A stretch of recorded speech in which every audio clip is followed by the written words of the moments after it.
Film की शुरुआत होती है आर्थर यानी एक्वामैन को दिखाने से। हमें पता चला कि उसकी जिंदगी पूरी तरह से बदल गई है। वो एटलांटिस का राजा बन गया है। उसकी शादी मीरा से हो गई है जो दूसरे किंगडम के राजा की बेटी है और अब इनका एक बेटा भी है। अब कहानी शिफ्ट होकर आ जाती है इस मूवी के विलन पर जिसका नाम ब्लैक मैंटा है। उसके डैड की मौत हो गई थी पर वो उनके मरने का जिम्मेदार हमेशा से आर्थर को समझता आ रहा है। इसलिए ब्लैक मैंटा आज भी आर्थर से बदला लेने का फैसला करता है। वो अपने लिए खास किस्म का पावरफुल सूट भी बना रहा था और इस बात का भी इंतजार कर रहा था ये सूट पूरा होने के बाद मैं एक्वामैन से लड़ाई करूं। इसके बाद हम एक डॉक्टर को देखते हैं जो मरीन साइंटिस्ट भी था यानी समंदर के नीचे की दुनिया का, और अभी वो एटलांटिस के ऊपर ही रिसर्च कर रहा था। उसकी कोशिश थी कि एटलांटिस को ढूंढकर वहाँ जाए और उसे सबके सामने बाहरी दुनिया में ला सके ताकि वो ये साबित करने में कामयाब हो जाए कि एटलांटिस जैसी दुनिया सच में पाई जाती है। एटलांटिस की इस रिसर्च को लेकर वो साइंटिस्ट एक बार अंटार्कटिका जाती है और वहाँ की बर्फ में कोई चीज ढूंढने की कोशिश करने लगती है। लेकिन तभी साइंटिस्ट और उनकी टीम पर ऑक्टोपस जैसा कोई मॉन्स्टर हमला कर देता है क्योंकि उसकी बड़े बड़े टेंटिकल्स भी थे। तो इस वजह से साइंटिस्ट अपनी टीम के साथ वहाँ पर फंस जाती है। इसीलिए वो अपने बाकी साथियों को सिग्नल भेजकर मदद मांगते हैं। तब उनकी मदद करने उनका एक साथी आ भी जाता है यानी ब्लैक मैंटा।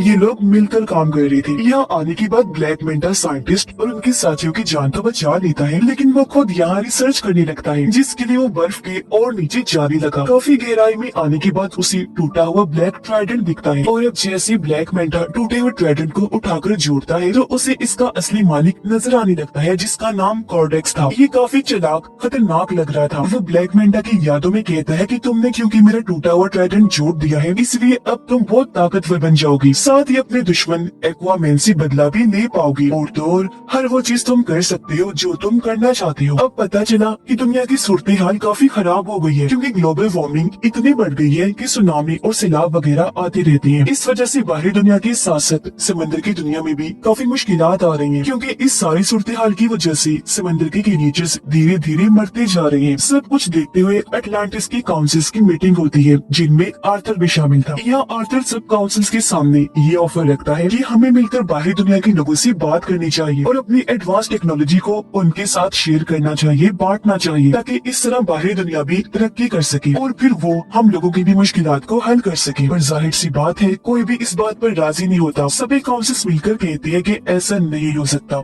उधर ब्लैक मैंटा का सूट पूरी तरह तैयार हो गया था और अब वो ये चाह रहा था कि मैं किसी तरह अटलांटिस में घुसकर ओरिकेल्कम को चुरा लूं। अब ओरिकेल्कम अटलांटिस किंगडम में पाया जाने वाला एक तरह का मेटल है जो बिल्कुल पेट्रोल की तरह काम करता है। इसके अलावा भी ओरिकेल्कम के बहुत फायदे हैं। तो अब ओरिकेल्कम को पाने के लिए ब्लैक मैंटा अपनी टीम के साथ अटलांटिस में घुस जाता है और वहाँ पर हमला कर देता है। अब उसकी तबाही को देखकर मीरा उसे रोकने के लिए ब्लैक मैंटा के पास जाती है पर क्योंकि ये नया पावरफुल सूट पहनकर वो काफी ताकतवर बन गया था इसीलिए मीरा पर ही हमला करके जख्मी कर देता है जिससे वो बेहोश हो गई। ब्लैक मैंटा दोबारा से मीरा के पास आया। इससे पहले वो कोई और हमला उस पर करता यहाँ आर्थर आ जाता है। अपनी वाइफ को बचाने के लिए वो अपने दुश्मन ब्लैक मैंटा से लड़ने लगा और इस तरह इनकी जबरदस्त लड़ाई होने लगती है। लड़ाई के दौरान ब्लैक मैंटा की टीम उसे सिग्नल भेजती है जिससे वो समझ गया कि मेरी टीम ने ओरिकेल्कम ढूंढ लिया है। इसका मतलब कि अब वो वापस जा सकता है। तो इसीलिए लड़ाई को बीच में ही छोड़कर वो यहाँ से निकल गया। सही सलामत भागने में भी कामयाब हो जाता है। अब मीरा की हालत काफी खराब थी जहाँ तभी उन दोनों के पास आर्थर की मोम आई। आर्थर की मोम उसे कहती है कि ये बात काफी सोचने वाली है कि अगर ब्लैक मैंटा सच में इधर अटलांटिस में ओरिकेल्कम को ही लेने आया था तो फिर तो यकीनन कुछ बुरा होने वाला है। जब ये सुनकर आर्थर अपनी मोम से कहते हैं तो फिर इस मामले में हमें मेरे भाई ऑर्म की मदद चाहिए होगी। पर क्यों? तो आर्थर जवाब देते हैं क्योंकि मेरा भाई ऑर्म अटलांटिस के साथ साथ ओरिकेल्कम के बारे में भी काफी अच्छे से जानता है। वो अटलांटिस की पूरी तारीख के बारे में जानता है। ये सुनकर आर्थर की मोम कहती है पर ऑर्म तो एक दूसरे किंगडम फिशरमैन की जेल में कहते हैं तो फिर भला वो कैसे आ सकता है? जिस पर आर्थर जवाब देता है मैं खुद फिशरमैन किंगडम जाऊंगा और जेल से ऑर्म को छुड़वा कर ले आऊंगा। उसने ऐसे किया। वो सीधा फिशरमैन की जेल में पहुंचा। जल्दी ऑर्म को ढूंढ भी निकालता है। ऑर्म को लेकर वहाँ से बाहर आ जाता है और इससे पहले वो यहाँ से निकलते ऑर्म को फिशरमैन किंगडम के गार्ड्स घेर लेते हैं।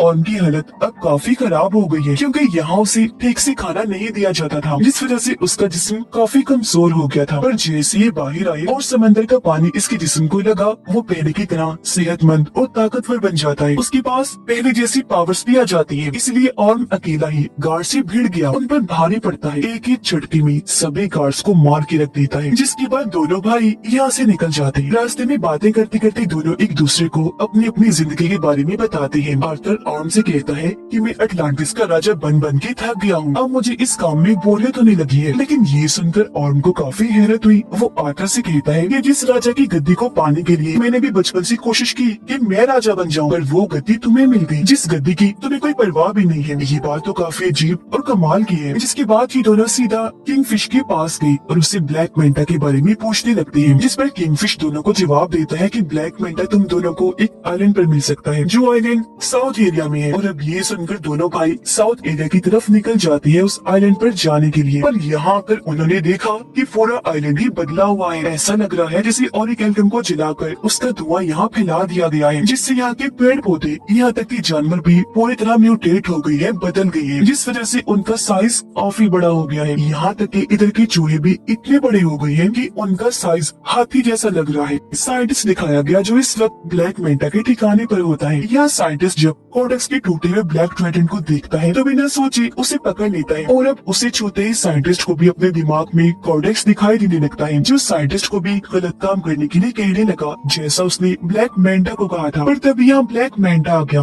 वो साइंटिस्ट के हाथ से ब्लैक ट्राइडेंट लेते हुए कहने लगा, साइंटिस्ट जी आप जानना चाहते थे ना कि मेरा मकसद क्या है, तो सुनो, मेरा मकसद ये है कि मैं आर्थर और उसके पूरे खानदान को खत्म कर दूं, और अगर ऐसा करने के लिए मुझे किसी शैतान से भी डील करनी पड़ी तो मैं इसके लिए भी राजी हूँ। तभी हमने देखा कि ब्लैक मेंटा के इस ठिकाने को ढूंढते हुए यहाँ आर्थर और ऑर्म भी आ जाते हैं, जो आते ही साइंटिस्ट से मिले। वो क्योंकि समझ गया था कि आर्थर और ऑर्म एटलांटिस से आए हैं, तो वो उन्हें बता ही देता है कि उसका मकसद एटलांटिस को भी बर्बाद करने का है। इसी के साथ साइंटिस्ट दोनों को ब्लैक ट्राइडेंट के बारे में भी बता देता है, और ये भी कि जैसे उसे छुआ जाए ट्राइडेंट के मालिक कोडेक्स की यादें दिखाई देने लगती हैं। इनकी बात चल ही रही थी कि तभी यहाँ ब्लैक मेंटा की टीम के लोग आर्थर और ऑर्म पे हमला कर देते हैं, लेकिन ये दोनों ही भाई मिलकर बहादुरी से उनका मुकाबला करने लगे। ये उनको काफी बुरा मार रहे थे कि तभी यहाँ ब्लैक मेंटा आ जाता है, वो भी अपना पूरा सूट पहने हुए, और वो इन दोनों से लड़ाई करने लगता है। लेकिन इस बीच ऑर्म गलती से उस ब्लैक ट्राइडेंट को पकड़ लेता है, जिस वजह से उसे भी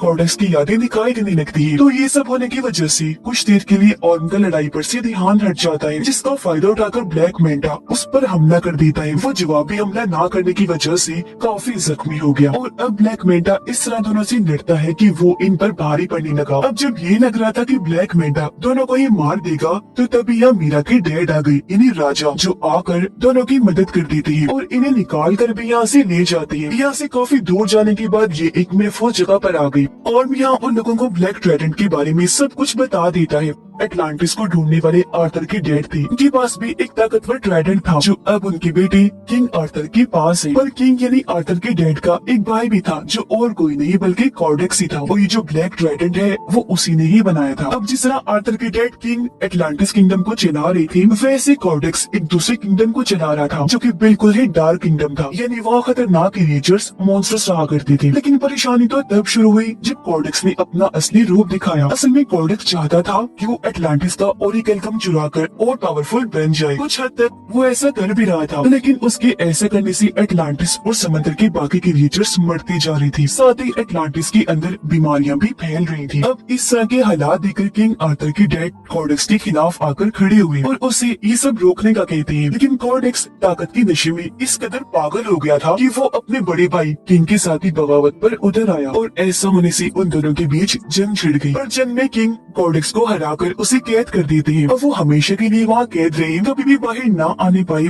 इसके लिए किंग ने अपने खून का इस्तेमाल किया, जिससे हुआ ये कि कोडेक्स जादुई कैद में बंद हो गया, जहाँ से उसका निकल पाना नामुमकिन है। आगे और बताता है कि इस वक्त कोडेक्स यादों के जरिए ब्लैक मेंटा के दिमाग में घुसा हुआ है, क्योंकि वो उसका इस्तेमाल करके आजाद होना चाहता है। ये सब सुनने के बाद आर्थर और ऑर्म की मम्मी सारी बात समझ जाती है। वो उन्हें बताने लगी कि हाँ, मैं भी कोडेक्स के बारे में जानती हूँ, और जिस तरह किंग ने अपने खून का इस्तेमाल करके उसे कैद किया था। अब कैद से आजाद होने के लिए उसे किंग की नस्ल के किसी इंसान का खून चाहिए, जब भी कॉर्डेक्स आजाद हो सकता है। मतलब जिनके अंदर किंग का एक खून दौड़ रहा हो। किंग का खून उनकी शाही फैमिली के लोगों में ही हो सकता है।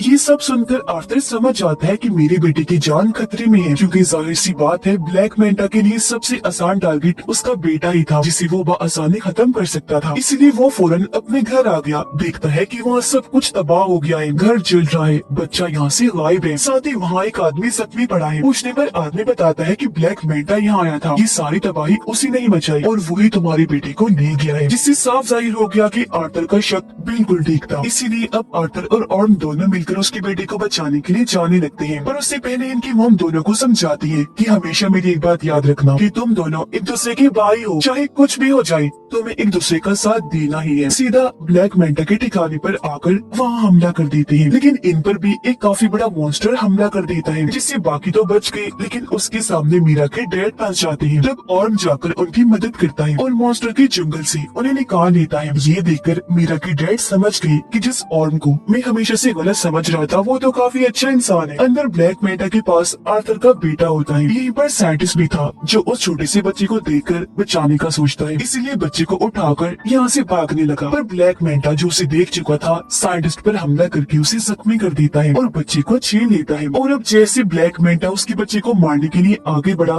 तभी यहाँ पर आर्थर आ जाता है जो उसे लड़ाई के लिए चैलेंज करता है। इनकी लड़ाई तो पहले पहले काफी जोरदार हुई, लेकिन तभी यहाँ ब्लैक मेंटा आर्थर पर भारी पड़ने लगता है। इसकी वजह ये थी कि वो ब्लैक मेंटा नहीं बल्कि उसके अंदर कॉर्डेक्स था, क्योंकि वो पूरी तरह उस पर हावी हो गया था। पर इस बीच मौके का फायदा उठाकर मीरा अपने बच्चे को लेकर यहाँ से भाग जाती है, लेकिन तभी उसे जाते हुए ब्लैक मेंटा देख लेता है। वो अपने ब्लैक ट्राइडेंट से उस पर हमला कर देता है, लेकिन इससे पहले कि ट्राइडेंट मीरा को लगता पहले और उसे पकड़ लेता है और इस तरह उसने मीरा और उसके बच्चे की जान बचा ली। लेकिन इसका उल्टा असर भी हुआ, क्योंकि जैसे और ब्लैक ट्राइडेंट को छूता है कॉर्डेक्स उसके दिमाग को भी कंट्रोल करने लगता है। वो उसे उसके भाई आर्थर के खिलाफ भड़काते हुए ये दिखाने लगता है कि तुम्हारे भाई आर्थर ने तुम्हारे साथ बहुत गलत किया है। असल में तुम ही हो जो अटलांटिस का राजा बनने के लायक हो, न कि आर्थर। तो इसी वजह से अब ऑर्म आर्थर पर हमला कर देता है। लेकिन यहाँ आर्थर जो सारी बात समझ गया था वो पलट कर वार नहीं करता, बल्कि अपने भाई को समझाने लगा कि होश में आओ और खुद पर काबू रखो। तब ऑर्म ऐसे करता है, उसने जैसे तैसे खुद पर काबू पा लिया। साथ ही उसे अपनी मॉम की बात भी याद आती है कि तुम दोनों भाई भी हो, चाहे कुछ भी हो जाए तुम्हें एक दूसरे का साथ देना ही है। लेकिन इसी बीच फायदा उठाकर कॉर्डेक्स खुद को आजाद करने में लग जाता है। ऐसा करने से उसके जिस्म में जान आने लगती है। ठीक इसी वक्त ऑर्म ने ब्लैक ट्राइडेंट को छोड़ दिया। अब तक काफी देर हो गई थी, क्योंकि कॉर्डेक्स खुद को जिंदा करके आजाद हो चुका था और अब कॉर्डेक्स को अपने सामने देखकर आर्थर उसी के ब्लैक ट्राइडेंट से उस पर हमला कर देता है। पर कॉर्डेक्स आसानी से अपने ब्लैक ट्राइडेंट को पकड़ के आर्थर पर हमला करने की कोशिश करने लगता है। पर उससे पहले ही आर्थर अपने वाले ट्राइडेंट की मदद से उसके ब्लैक ट्राइडेंट को तोड़ता हुआ कॉर्डेक्स को जा लगता है, जिससे आखिरकार वो भी अपने ट्राइडेंट के साथ साथ खत्म हो जाता है। उसके खत्म होते ही पूरी जगह भी तबाह होने लगती है। धीरे धीरे करके ये सारी जगह टूटने लगी थी और तभी इसके नीचे ब्लैक मेंटा दब जाता है। पर उसे मुसीबत में देखकर आर्थर उसके सामने मदद के लिए हाथ बढ़ाता है, पर ब्लैक मेंटा इनकार कर देता है, ये कहकर कि शुक्रिया, मुझे तुम्हारी मदद नहीं चाहिए, तुमसे मदद लेने से अच्छा मैं मरना पसंद करूंगा। तो इसी वजह से ब्लैक मेंटा भी वहीं दबकर मारा जाता है, जबकि आर्थर और उसके बाकी साथी वहाँ से बाहर निकल जाते हैं। यहाँ आर्थर ऑर्म से कहता है कि अब तुम बिल्कुल आजाद हो, तुम्हें अब किसी भी जेल में जाने की जरूरत नहीं पड़ेगी, क्योंकि फिशरमैन की जेल में हम ये कह देंगे कि तुम यहाँ दबकर मारे गए हो और अब तुम यहाँ से जाओ और आजादी से अपनी जिंदगी जियो। ऐसा होने के बाद पूरी तरह अब ऑर्म भी आर्थर को अपना भाई मान लेता है, क्योंकि उनकी गलत फहमियाँ दूर हो गई थी और कहने लगा कि अटलांटिस को जैसे राजा की जरूरत है तुम बिल्कुल वैसे हो, ये किंगडम तुम्हारा ही है। इसके बाद हम देखते हैं कि आर्थर अटलांटिस को दुनिया के सामने ले आता है। बाहरी दुनिया में आकर इस किंगडम के बारे में वो सब कुछ बता देता है। उसने ये भी कहा कि अब से हम अटलांटिस की टेक्नोलॉजी को दुनिया के साथ भी शेयर करेंगे, जिससे होगा ये कि हम साथ में मिलकर दुनिया को मजीद और अच्छा बनाएंगे। आर्थर की जिंदगी ऐसे ही गुजर रही थी, यानी वो अटलांटिस और बाहरी दुनिया दोनों में रहता है। इस फिल्म की कहानी भी यहीं पर खत्म हो जाती।